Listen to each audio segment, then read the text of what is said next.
Shalom Bapak Ibu Saudara yang kekasih dalam Tuhan Yesus Kristus. Selamat pagi, selamat berjumpa lagi di Renungan Pagi Word of Wisdom.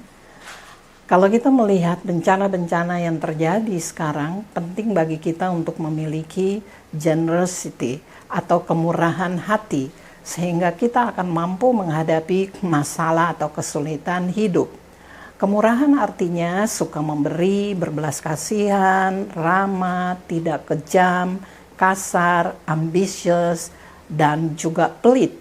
Contoh orang yang memiliki kemurahan hati, kita bisa baca tentang kisah Yusuf. Dalam kitab Kejadian pasal 39 sampai 41 kita membaca kisah true story dari Yusuf yang pernah mengalami peristiwa-peristiwa yang sangat mengecewakan hatinya. Menakutkan, kepahitan hidup, difitnah, dipenjara, bahkan terlupakan. Masa depan Yusuf pada saat itu sepertinya ia tidak memiliki harapan lagi. Tetapi semua peristiwa yang dia alaminya, dia berserah kepada Tuhan, melepaskan pengampunan, tetap setia dan taat saja menjalani proses yang Tuhan izinkan terjadi. Maka setelah ia berhasil mengartikan mimpi Firaun, maka ia dikeluarkan dari penjara dan diangkat menjadi penguasa atas seluruh tanah Mesir. Ia memiliki karir, bahkan menikah dan memiliki anak. Kejadian 41 ayat 51 mengatakan Yusuf memberi nama Manasye kepada anak sulungnya, sebab katanya Allah telah membuat aku lupa sama sekali kepada kesukaranku dan kepada rumah bapakku. Dan anak keduanya diberi nama Efraim, sebab katanya Allah membuat aku mendapat anak dalam negeri kesengsaraanku. Yusuf mampu bersyukur dalam menjalani proses yang Tuhan izinkan terjadi dalam hidupnya. Maka ia mendapat kemurahan Tuhan dan Yusuf muncul sebagai pemenang. Sehingga ia mampu mengampuni, diberi hikmat untuk mengartikan mimpi raja, yang akhirnya bisa mengatasi kelaparan yang terjadi di Mesir dan bahkan memberkati rakyatnya juga dan juga keluarganya. Situasi yang terjadi di seluruh dunia saat ini membuat banyak orang bingung, kecewa, takut, stres. Lalu apa yang harus dilakukan? Bagi orang percaya, Alkitab sudah memberikan contoh tentang Yusuf.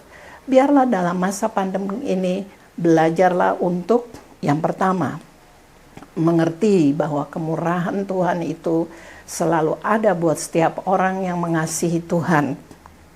Mazmur 30 ayat 6a mengatakan, sebab sesaat saja ia murka, tetapi seumur hidup ia murah hati.